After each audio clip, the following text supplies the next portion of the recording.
So Nintendo during the crash of '83 were getting ready to release this piece of machinery to the market. The predominant toy and arcade maker were now going forward with a new toy that looked like a VHS player, but instead played these kinds of tapes. To the non-oblivious, we knew that this was a new video game system. This was the console, and these were the games. But there is one thing missing from this equation, the controller. And what did Nintendo come up with? Well, this. This is the Nintendo Entertainment System controller, the unforgettable primary controller for the NES. It's also inescapable these days, as you've probably seen this controller on several shirts. I should know because I have 4 different ones. Shocking, I know. I actually wear other clothes. Now that you know I wear more than my blue shirts, let's return our focus back to the controller in question. This is probably the most quintessential controller ever made with its square shape and choice of colors and pattern that goes with the console you play off of. Because if you can't remember what controller goes with which system, the color palette could help. And the fact you may not be able to connect other controllers into the NES may also be another red flag. Taking a closer look at the controller, on the left we have the D-pad that's a little rough but works just fine. The roughness is probably because it was used aplenty.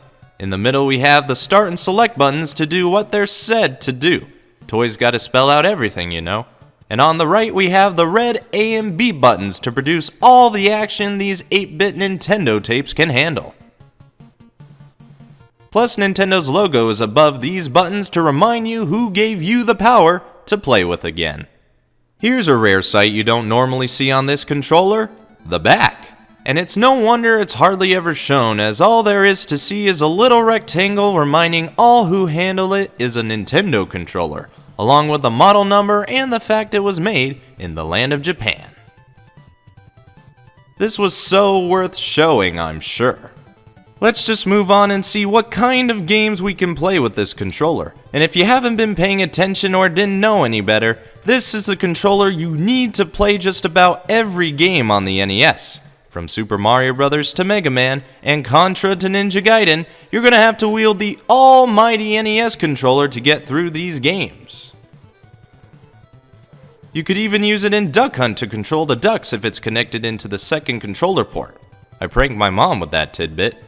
The NES controller is a great controller, one of the basic and important controllers ever, period. It's essential to get if you want to play anything on the NES, and of course, it also makes for good clothing.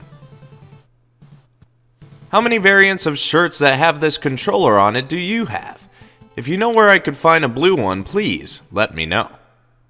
Got any fond memories with this controller/accessory? Tell me about it by leaving a comment. If you like what you see, be sure to leave a like. If you think others would like this, share the video around. And if you want to see more, hit that subscribe button pronto. This is BrianTheBlue, and I'll see you later.